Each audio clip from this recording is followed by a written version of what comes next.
The recording has begun. We ask that you remain muted to limit background noise. Also note that live auto captioning is enabled. If you would like to disable the captions, you can do so by clicking on the live transcript menu at the bottom of your Zoom window and selecting Hide Subtitle. If you have any issues during the session, please let Donna or I know via chat and we'll help you out. There will be about 10 minutes at the end of this session for Q&A. When that time comes, you can submit your questions via chat. If you'd prefer to ask your question anonymously, you can do so by direct messaging me or Donna Nixon to ask on your behalf. Without further ado, let's welcome Nancy Lovas and Morgan Ritchie-Baum. Thank you, Ileana. Hi, everyone. As you can read on your screen, our presentation is called Data Literacy Every Day, what data literacy can look like in public and academic library roles. So to get us started, every good presentation starts with a quote, right? So this is one of our favorite quote about statistics, which of course statistics are tied very closely to data and data literacy. So there are three kinds of lies: lies, damned lies, and statistics. It's attributed to Mark Twain, but there's a lot of hullabaloo about who it actually belongs to. It's probably more of an anonymous quote, but this really gets to the heart of why we think data literacy is important. Statistics, data can definitely be used to mislead different individuals, the individuals we work with, governments, academics, a whole lot more. So understanding data and data literacy is certainly something very important. Before we get too far into this, we'll introduce ourselves. I'm Nancy Lovas, and I really love cloud gazing in fields.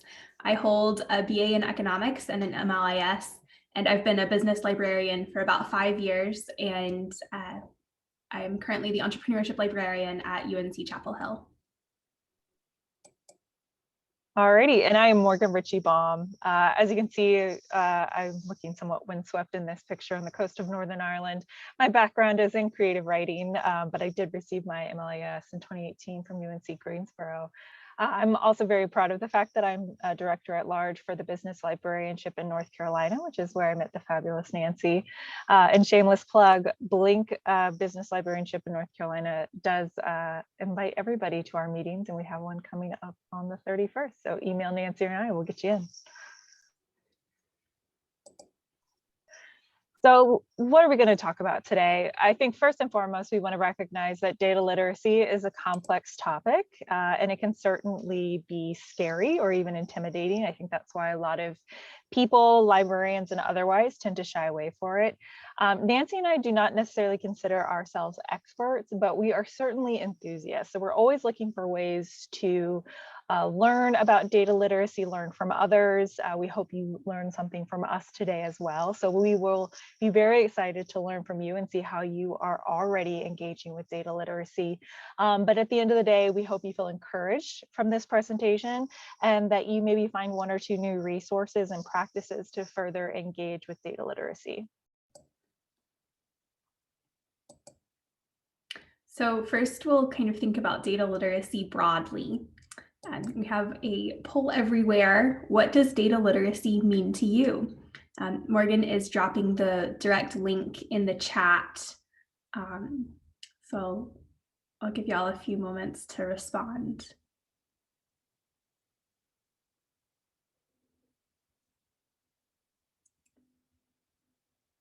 Yeah, we're really curious, not just what data literacy means for us, but then what the phrase means to you. There's lots of definitions in the world.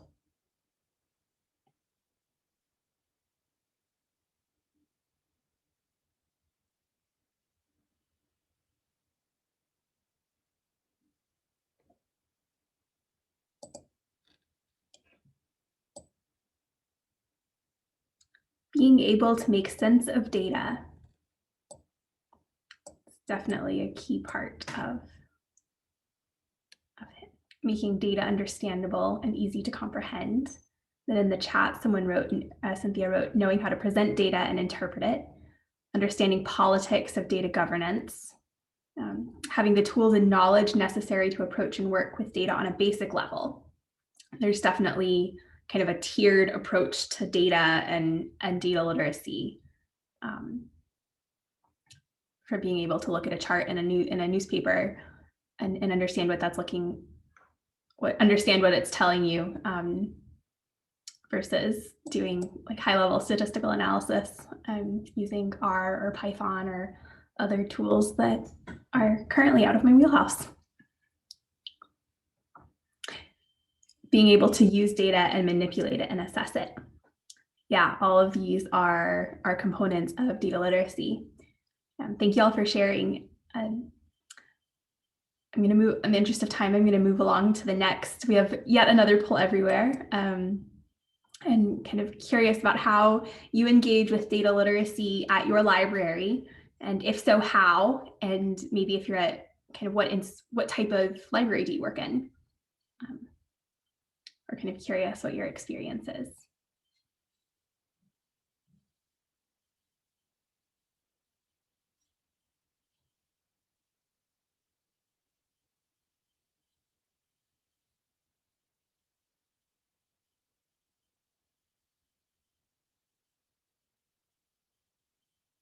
Academic, incorporating basic data instructions in instruction interactions.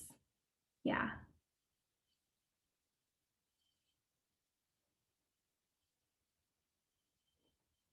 Pushing students' articles, sometimes statistics.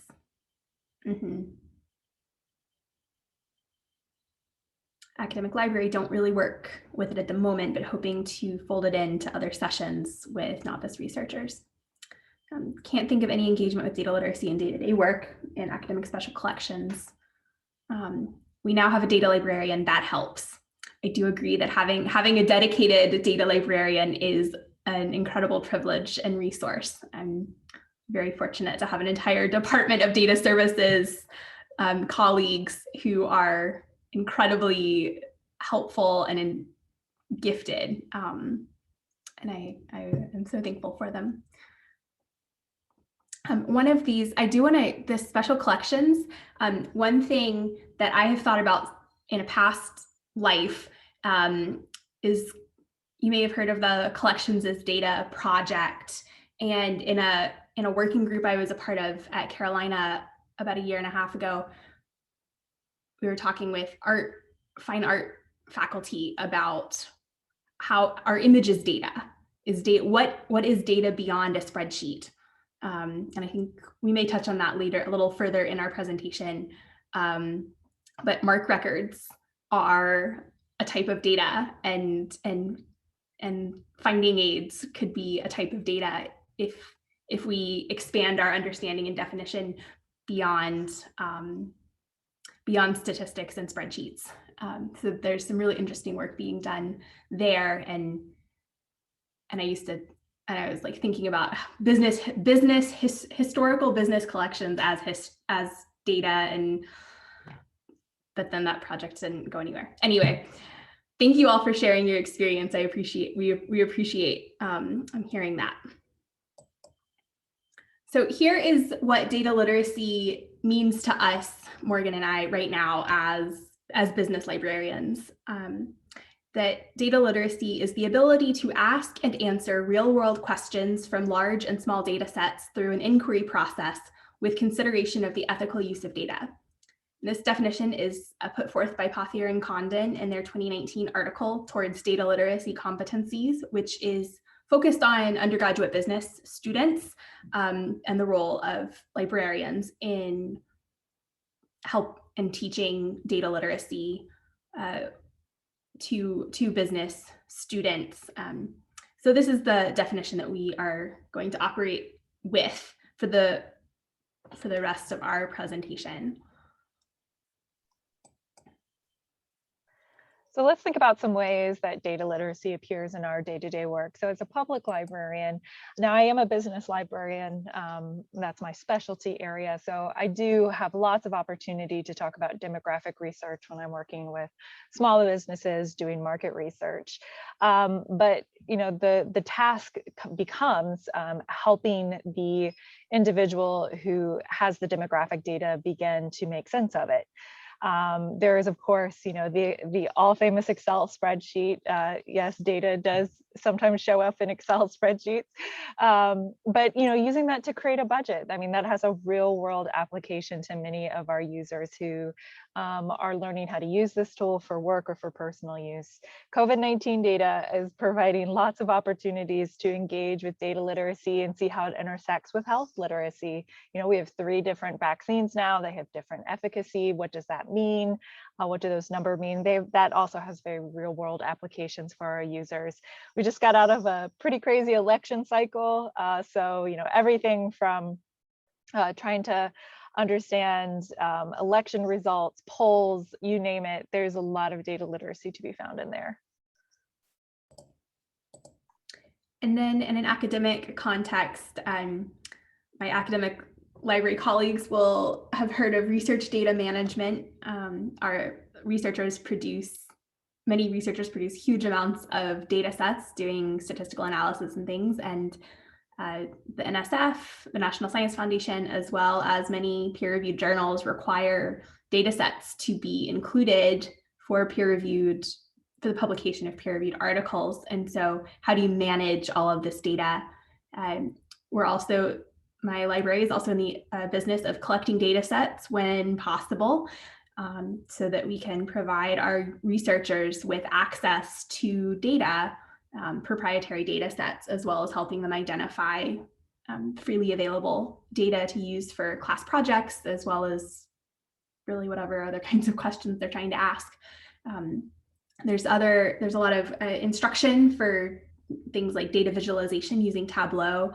And then on my campus, before COVID, there was a definite large conversation on campus of data science and data literacy in the curriculum. And that data literacy working group that I mentioned a few slides ago was part of the library's investigation into what role can the library play in data literacy instruction for our undergraduate population. All right, so let's dig into this a little bit further, exploring how data literacy is part of our work, in the hopes that you'll begin to see some ways you are already practicing data literacy. You can go ahead and move to the next slide, Nancy. So librarian by any other name. So how can I be an XYZ librarian and actually care about data literacy too? So when I left library school, I don't think I fully understood what an existential crisis the term librarian would be in my career. So, you tell somebody you're a librarian and there's a lot of baggage that kind of spills out, and you might carry some of that baggage as well, right? So I remember this mean old librarian from elementary school. Must be nice to sit around all day and read all day. That's always a popular one. But I think perhaps one of the scariest ones for us, and one we spend a lot of time thinking about, is, are libraries even relevant now? There's so much we can find online. So for that last one, that leads to a lot of discussion about what we call ourselves. Are we information specialists? I've heard the term strategic knowledge professionals. But when we spend a lot of time kind of caught up in, what do you call a librarian to make sure that we are still relevant in the 21st century? I think for the uninitiated, so the public that we're working with, the students that we're working with, that becomes hard for them to understand what we're even bringing to the table. So what does all of this conversation about what we call ourselves have to do with data literacy and understanding what it is? For me personally, one of the first hurdles I had to get over, and maybe you have to get over too, is learning that data literacy as a librarian, I'm fully capable of engaging with data literacy, whether we're academic, public, special, children's librarians, archivists. We are uniquely situated to connect our communities with data. It's something many of us literally went to school with, and a lot of us learn about it on the job. I think I had a hard time connecting with, being uniquely skilled to embrace data literacy because I'm a public librarian. So, the questions I get tend to, range from, can you explain what the Electoral College is, to, I'm looking for the book with the red cover. Can you help me fill out a housing assistance form? That happens all within like a 30-minute time frame. And when we, the other side of this is when we discuss data literacy in library school, which we certainly did, I think at the time I thought, I'm never going to use this. But the truth of the matter is data is now everywhere, and it affects our patrons in big and small ways. So it's important that we embrace our roles in helping our users connect with data and understand data. So I think seeing how you fit into that definition goes a long way to making sense of data for yourself and others. At our core, I think one of the skills librarians are uniquely skilled at is storytelling. Now, to be fair, I have a creative writing background, so I feel very connected to this aspect of storytelling, but that's how our patrons in a lot of ways are going to make sense of it, is through storytelling, taking that information and helping others make sense of it. So it's why we spend a lot of time learning skills like the reference interview, classification systems and styles, programming design, material selection. We're always striving for ways to make information accessible to those who want or need it. So these skills mean that we know where and how to obtain credible data and how that data can be used to support individual projects. So, whether for me, it's helping a small business owner use a tool like Data Axle to plot the density of competition in a specific area, or help a student figure out how to download raw data files from the census and begin to manipulate them in Excel. I really see our role as librarians when it comes to engaging with data about encouraging the asking of questions, having a real curiosity about what people are working on or towards, and helping them to identify the best source of that information and how they can use it to achieve their end results. Go ahead to the next slide. So as I mentioned earlier, when it comes to actually engaging with data, engaging our users with data, the reference interview is where it's at for me. So, asking our users, what have you already tried? Where have you already looked? What's going to be your end use or goal of this data? How do you understand what you're looking at? And what could this information be telling us? I mean, these interactions with customers when it comes to data can be long and involved. Yes, they can be complicated, and no, you probably won't have all the answers.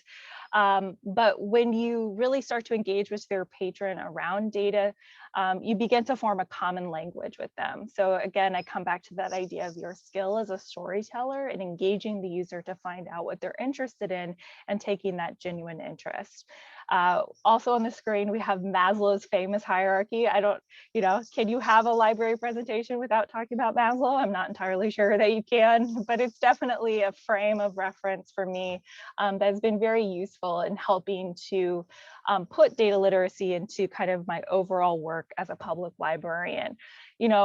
Library anxiety is a real thing, whether we're talking about public libraries, academic libraries, archival institutions. Coming into an institution because you have a question, you might not even have the words to begin talking about your question, right? It's a very vulnerable place to be. So I think making sure that patron feels like they belong, I think will help them reach those stages of esteem and self-actualization. And that's going to be, again, that reference interview, having that conversation with them, making them feel comfortable. And I'd argue that reaching those higher levels creates a place where patrons can feel more fully engaged with their own curiosity and critical thinking, which will help them make sense of the data they're engaging with.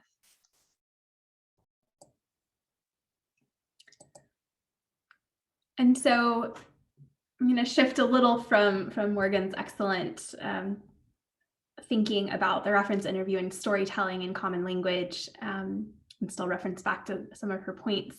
But yeah, data is more than spreadsheets. Data literacy is more than spreadsheets. I've mentioned that I'm a business librarian, and as the subject specialist for economics as well, I am regularly working with researchers who are looking for data, and I help them locate appropriate data sources for their research questions. And that is usually where it stops for me after the reference interview, after the consultation appointment. If the researcher needs support with statistical software and data analysis, I'm able to refer them to my excellent colleagues in our research hub. And so one of the questions that I have kind of thought about and wrestled with over the last year and a half or so is, I don't have the same specialized analysis skills. but I've been learning to see opportunities like Morgan to use these meaning-making skills in instruction sessions and consultations. When working with entrepreneurs on my campus, there is an undergraduate entrepreneurship minor. And so this semester, I've been experimenting with a class activity that was first developed by Reese Steinberg at Ryerson University. It's called Market Research Mad Libs. And the goal of this activity is to give students practice reading an industry report, finding and getting data in the report, and then using a worksheet, a Mad Libs style worksheet, to tell a story about a company and the industry using the data that they pulled from the industry report. And I'm also thinking about ways I can learn more about data visualization so that I can better support campus entrepreneurs who are using visuals in their pitches, for pitch competitions, in their business recommendation reports, and other kind of documents like that. How can I use my existing skills, gain some new skills to better support my researchers and students? And so what kind of got me all started in this data literacy world is a one-shot instruction session. I was invited to facilitate a data literacy workshop for undergraduate business students in the UNC Keenan-Flagler Keenan Scholars Program. And so I kind of had this question of, I'm just a visitor for an hour. What do I teach? Do I teach all the things, finding data, creating data visualizations? And then what happens if I'm asked to teach all the things, as often happens for instruction sessions? So as always, less is definitely more. And so here is kind of how I handled that particular situation. I implemented backwards design. I had one, maybe two learning objectives. And then I thought about what content can I adapt or repurpose. There is a data analyst named Kaiser Fung, and he has a blog called Junk Charts. And so I used my information literacy instruction experience and lesson planning to adapt content from some of his analysis, from a blog post in which he was analyzing a chart, and used that to construct a lesson plan to facilitate conversation among the students about how is this chart used in this business article? Where did the data come from? What story is the author trying to tell with this data? Because really there's that overlap between information literacy and data literacy, that critical thinking is the name of the game. And I realized, and have continued to realize, that I don't have to reinvent the wheel to teach something that is perhaps new to me. Asking students why is a really powerful structure. Encouraging them to evaluate their own assumptions and encouraging them to evaluate their own assumptions, as well as the assumptions put forth by the writer, by the data collector, by the data organizer. That's the same kind of framework that, at least that I employ in research instruction, information literacy. And when I realized that, it helped me with feeling inadequate in teaching data literacy. I don't have to know all the things. My students know stuff too. And asking why means that there's not a right answer and nobody has all the answers. So let's create space to learn and reflect. And that's more powerful than almost anything else that could happen in that 1 hour space.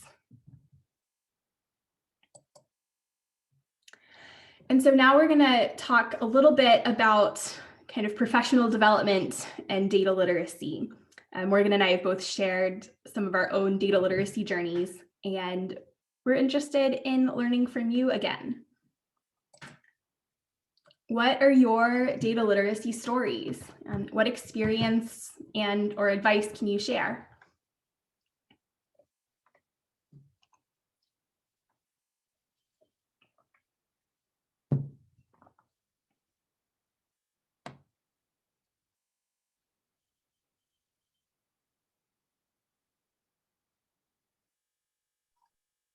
While we wait for responses to come in, one thing I'll share is I'd never heard of Tableau before until a library patron came in and asked me about it. I felt totally inadequate because I had no idea what this person was talking about. But we ended up actually doing a program in our public library about Tableau with this person coming in and talking about how they used it in their work. So it was just a really good example of we can learn from our users as much as our users learn from us.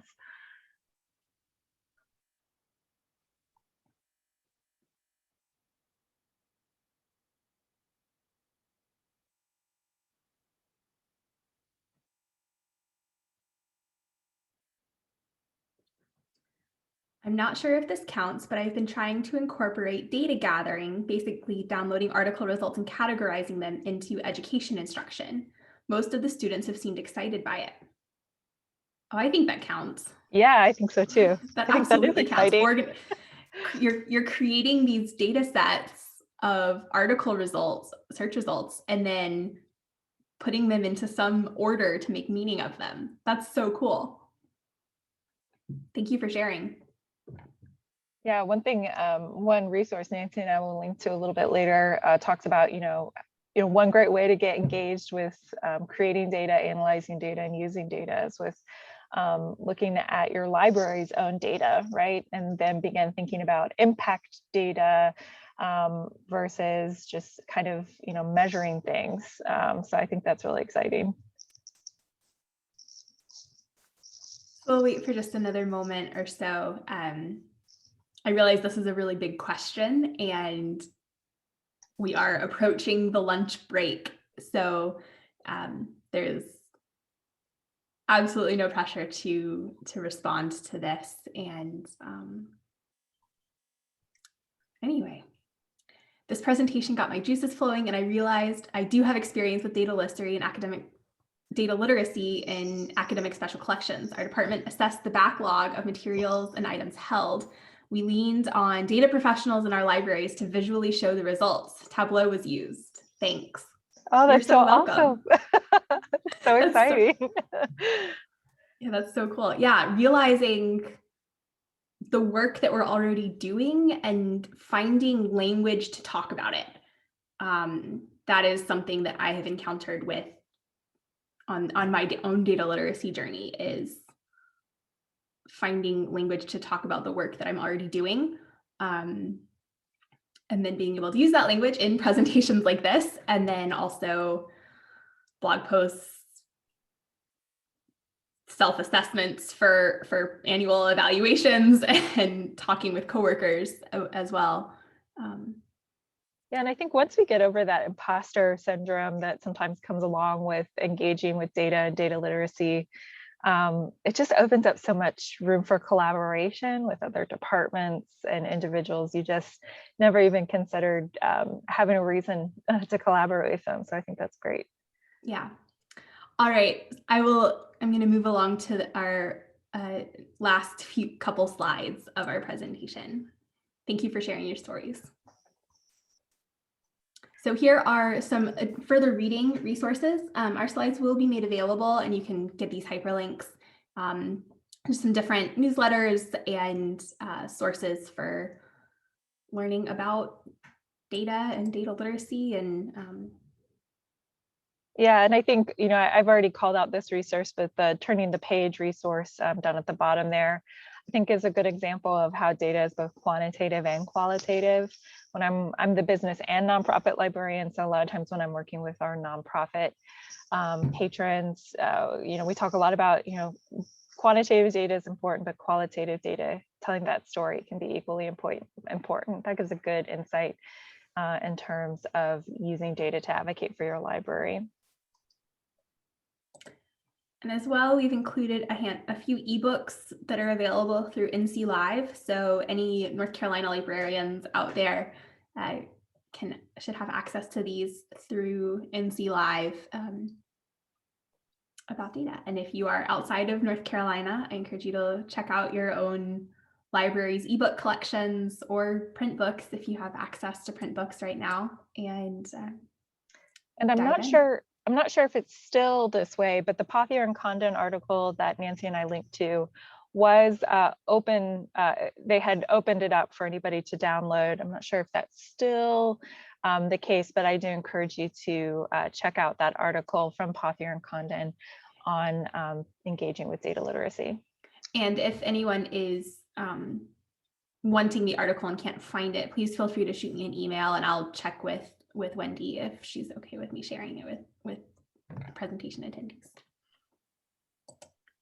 Thank you so much. Here's our contact information. You can contact us on via email. I'm on Twitter and also write an edit for the blog, The Biz Laboratory, which focuses on business librarianship, but there's a lot about data there as well. So thank you. And yeah, so we're happy to take any questions if anybody has any leading into the lunch hour. We know lunch might be calling your name, but if you have any questions, we're happy to answer them at this time.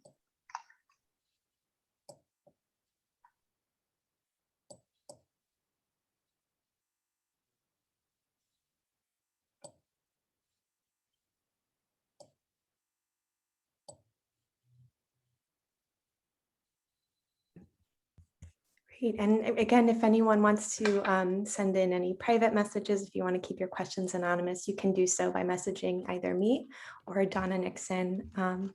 So Melanie Wood has a question and forgot, but thanks you both for the presentation to get the different perspective. Thank you, Melanie. Yes, and always feel free to email Nancy and I. We're always happy to chat offline too if you think of your question later on. Yeah.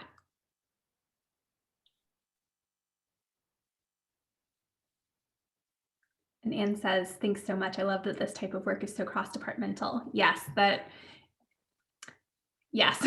business librarianship is inherently collaborative. And as Morgan and I met in the Blink Professional Association and have been working together on some data literacy things, and then within our own libraries as well. Yeah, it's the best to have great colleagues to work with. Amen.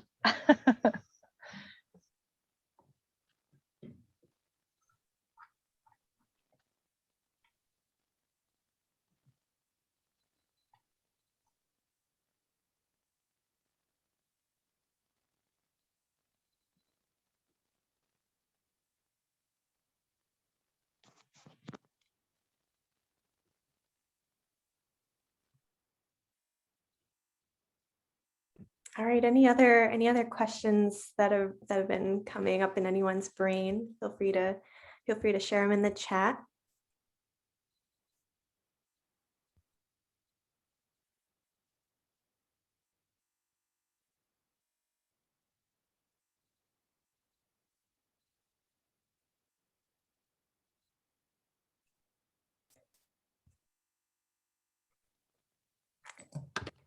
Sean says, thank you both for an excellent presentation. Lots of valuable info today. Yep. Lots of love sharing, y'all. Thank you. Sean, please say hello to Atticus for me.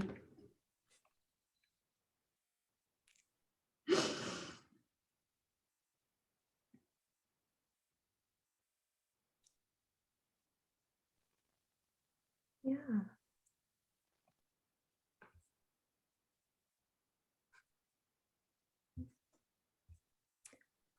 Well, I'm wondering if, I know, as Nancy mentioned earlier, it is around the lunch hour. So I realize some folks might be a little hungry and that sort of thing too. So we'll wait just maybe a minute or two more. But if anyone else just wants to share some comments or love in the chat, feel free to do so.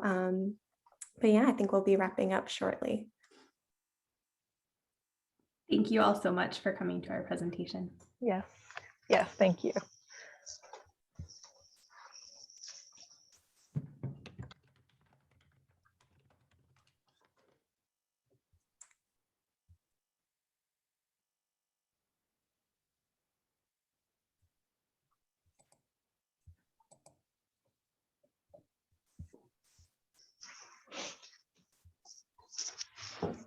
Great. Thank you all again for coming.